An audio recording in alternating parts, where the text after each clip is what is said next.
Welcome back to Geeks, Geezers, and Googlization. I'm Ira Wolfe. Imagine this, it's 2038. You pull a dusty old smartphone from the back of a drawer, and your granddaughter stares at it like it's from the Stone Age.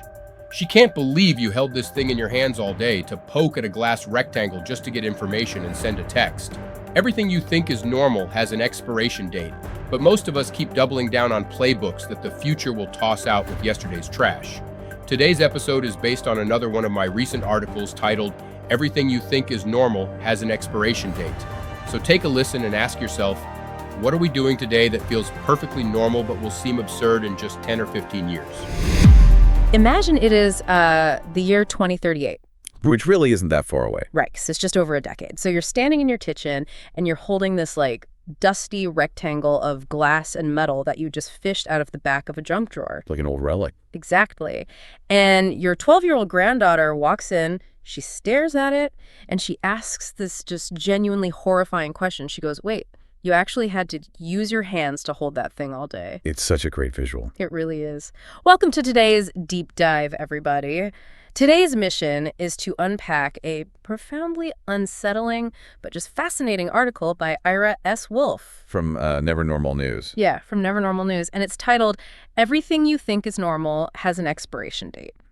We are going to explore why clinging to our current definition of, normal is actually a really dangerous trap. Extremely dangerous. And why we are biologically hardwired to defend these obsolete habits, plus why the tools and the workflows that you, the listener, are probably optimizing right this second are literally already dead. So, okay, let's unpack this, starting with a granddaughter in the kitchen. Yeah, so Wolfe's thought experiment, it places us, like we said, just in 2038.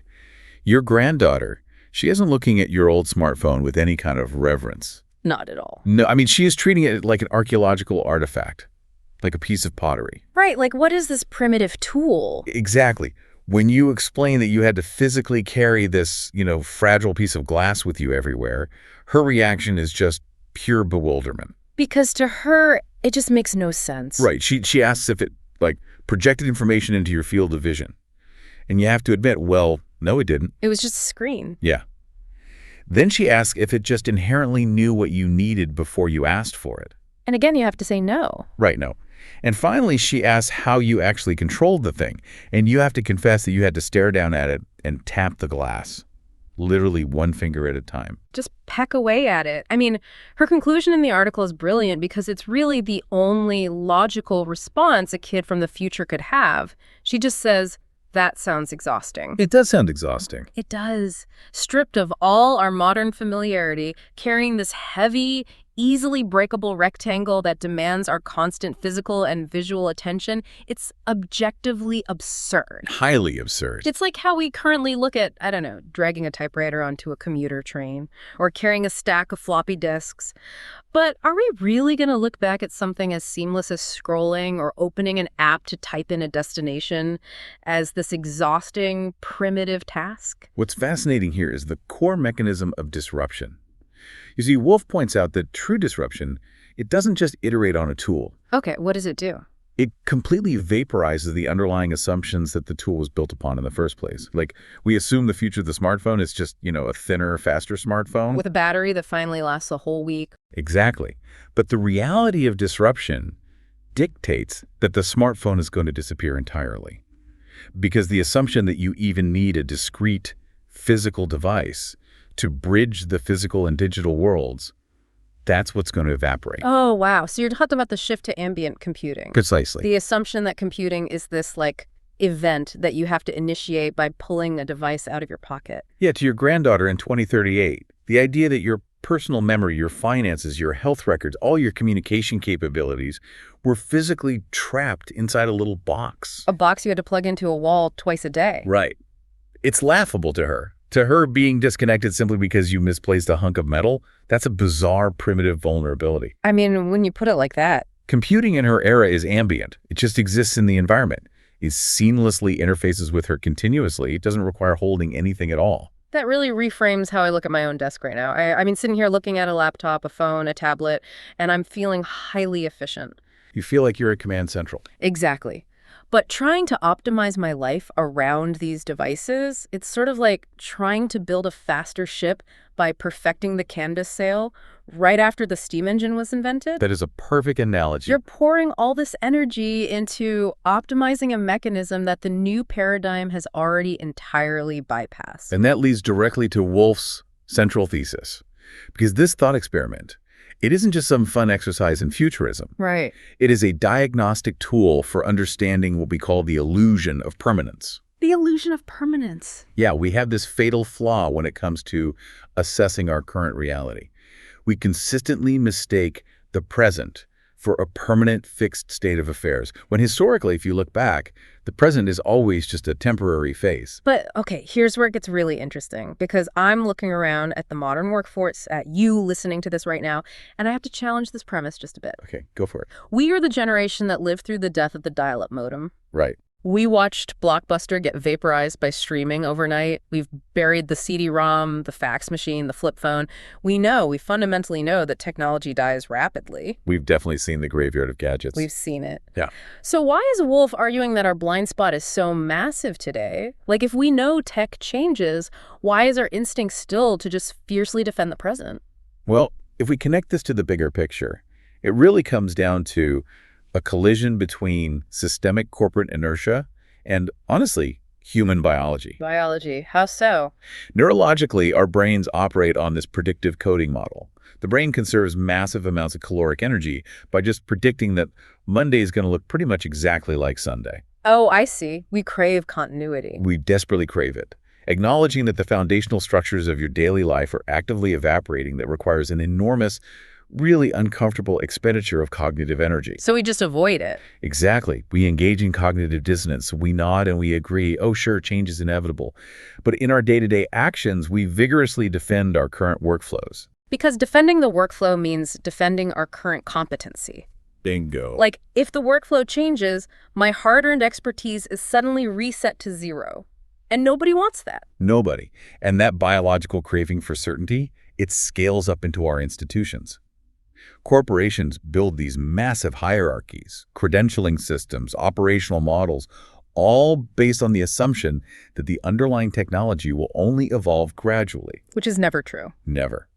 Wolfe notes that the horse wasn't replaced by a slightly faster, genetically engineered horse. Right. The paper map wasn't replaced by a better, waterproof paper map. Yet, organizations, they budget and plan as if disruption is just this polite, linear upgrade to whatever they bought last year. I mean, think about the PDF resume that you, the listener, probably have sitting on your desktop right now, or saved in a cloud drive somewhere. Everyone has one. Right. And you likely view that document as your ultimate professional safety net. You tweak the margins, you adjust the bullet points, you optimize all the little keywords. Spending hours on it. Exactly. But Wolfe transitions into an even deeper thought experiment here. What happens when a 15-year-old in the near future questions not just our gadgets, but our core societal and professional habits? Yeah, the teenager who looks at your career path. Right.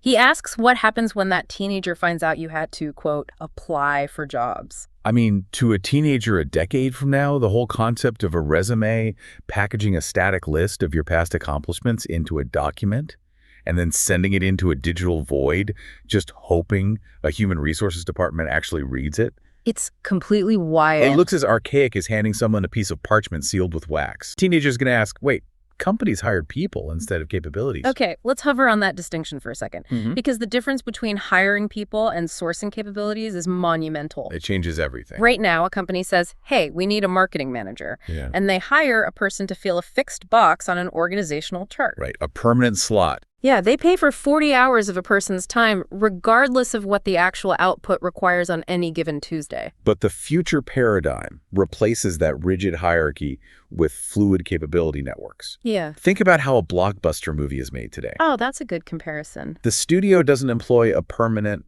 salaried lighting guy for 40 years.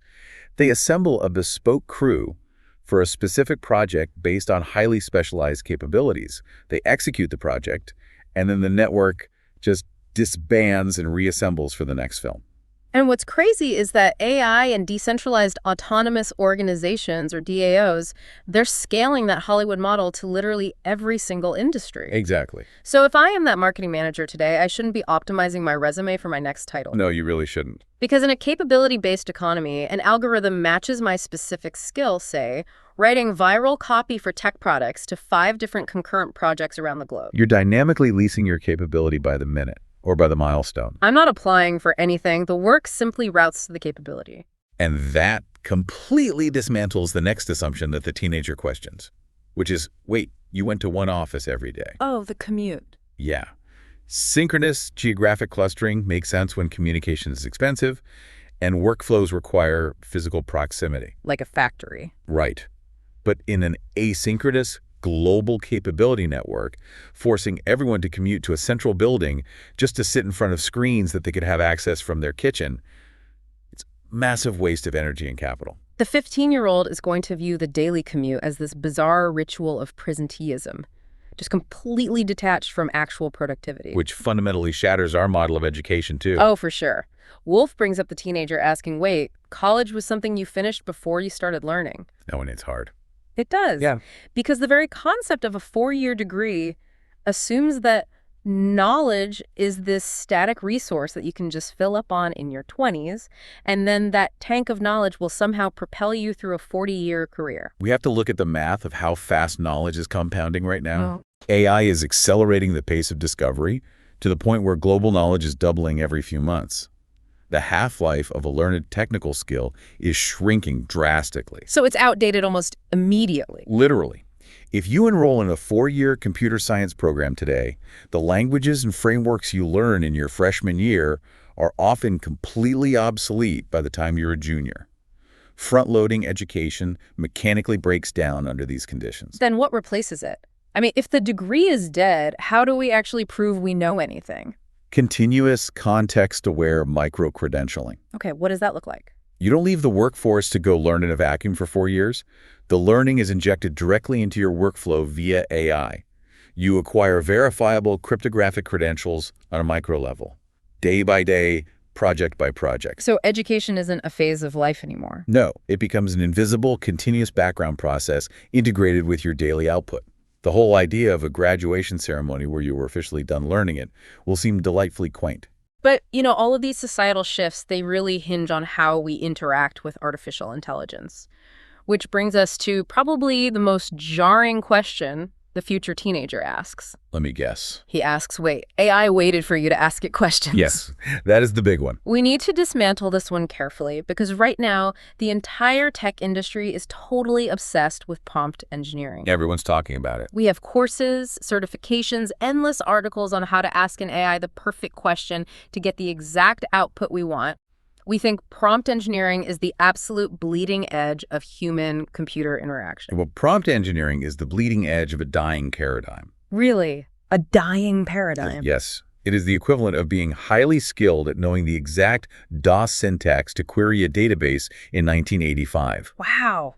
It assumes that artificial intelligence is just a really fast, highly articulate encyclopedia that sits dormant until a human commands it to do something. We are taking our old assumption that computers are reactive tools and we're projecting it onto an entirely new medium. So how does anticipatory technology actually work then? If it's not waiting for me to type a prompt into a text box, what is it doing? Anticipatory AI operates on ambient sensors and massive historical data arrays. It has real-time access to your calendar, your biometrics, your past email threads, your current GPS location, your physiological state. That's a lot of data. It is. So it doesn't wait for you to open a word processor and type, hey, please draft an email to the client apologizing for the delay. Right. By the time you sit down at your desk, the AI has already noted the delay in the supply chain software, cross-referenced the client's preferred communication style, read your elevated heart rate indicating that you're stressed, and proactively drafted 3 options for resolution. And it just places them in your field of vision for mere approval. So what does this all mean? It means the real threat isn't just that you might buy a piece of hardware that goes obsolete in a year. No, the stakes are much higher. The existential threat is that we are actively building our careers, our corporate strategies, and our daily routines around operational assumptions that are expiring as we speak. Wolfe makes this piercing observation. He says the people who struggle the most during periods of rapid disruptive change are not usually the Luddites. Right, it's not the people who refuse to use technology. Exactly. The people who struggle the most are the ones who mistake today's normal for tomorrow's inevitable. They are the hyper-optimizers. The hyper-optimizers. Yeah, you can be the absolute best in the world at optimizing a workflow that is about to be entirely deleted.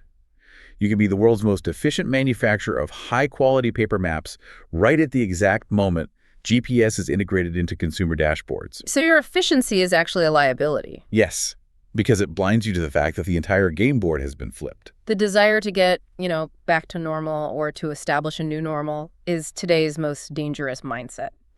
Because normal implies a plateau. It implies that things have settled down and we can finally just execute the playbook. But Wolfe is telling us there is no plateau. There isn't. We are actively defending job descriptions that AI is literally already executing natively.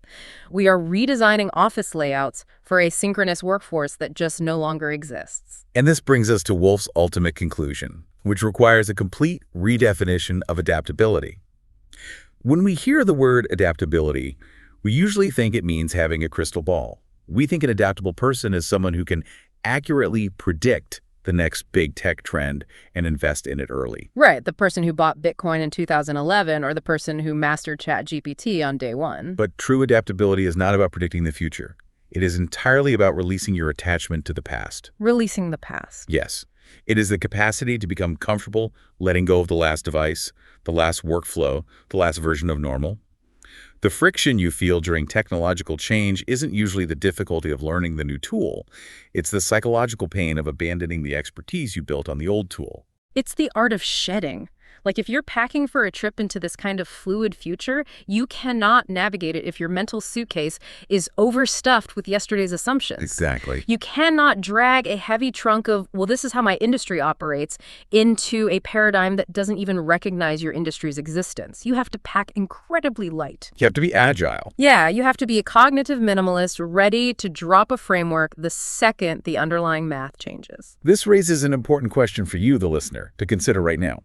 Wolfe leaves us with a direct, almost uncomfortable challenge.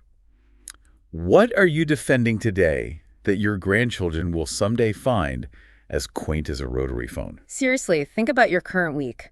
Are you aggressively defending a specific meeting structure because, that's how we maintain alignment? Are you clinging to a rigorous credentialing process for new hires because that's how we filter for quality? If your primary defense for a process is, that's just how business is done, you are almost certainly clutching a rotary phone. You need to conduct a rigorous audit of your attachments. Where are you demanding certainty and continuity in a landscape that is fundamentally fluid? Where are you forcing an old mental model onto a new reality? Exactly. So to bring it all together, we've traversed a fascinating landscape today. We started in that kitchen in 2038, facing the shocking absurdity of interacting with a discrete piece of glass using our thumbs. Cognitive dissonance and systemic inertia that creates the illusion of permanence, why our brains and our businesses consistently trick us into thinking the current version of the world is the final draft. When it never is. And we dismantled those bizarre assumptions surrounding resumes, college, and prompt engineering, arriving at a profoundly freeing realization. Adaptability isn't predicting what's next. It's having the courage to let go of what was. It demands a major shift in posture. You have to move from playing defense, protecting your current expertise and processes, to playing offense with your own mindset, constantly asking, what assumption am I making today that has already expired? As you move through your day, I strongly encourage you to pay close attention to your own routines. Notice the exact moment you catch yourself thinking, this is just how it has to be done. Catch that thought. Notice when you feel your blood pressure rise because a colleague suggests bypassing a traditional workflow. Pause in that moment of friction and remind yourself that normal has a very strict expiration date. And as you practice letting go of these artifacts of the present, I want to leave you with a final thought to explore on your own, one that really pushes Wolfe's premise to its absolute limit. Let's hear it. We've spent this time visualizing our grandchildren, looking back at our smartphones, our laptops, and our PDF resumes with amusement. We are picturing them judging our discrete eras of technology. But if we follow the trajectory of ambient, anticipatory AI to its logical conclusion, what if the acceleration means the very concept of a technological era disappears entirely? Wait, disappears entirely. Yeah, if future technology seamlessly, instantly, and invisibly adapts to human capabilities without requiring a physical interface or a learning curve, perhaps there won't be any artifacts left to look back on, because technology will cease to be a tool we use and will simply become an invisible, continuous extension of our own biology. Wow. Imagine trying to explain to a future kid not just why you had to hold a phone, but why you thought of technology as a separate thing from yourself in the first place. Good luck with that. The next time you tap that glass screen, just remember you're holding a museum piece. Thanks for joining us on this deep dive. Thank you for listening to Geeks, Geezers, and Googlization. I hope you enjoyed the episode. I welcome your feedback, your challenges, and your shares with your connections, colleagues, and clients. Connect with me on LinkedIn. And remember, don't let the shift hit your plan.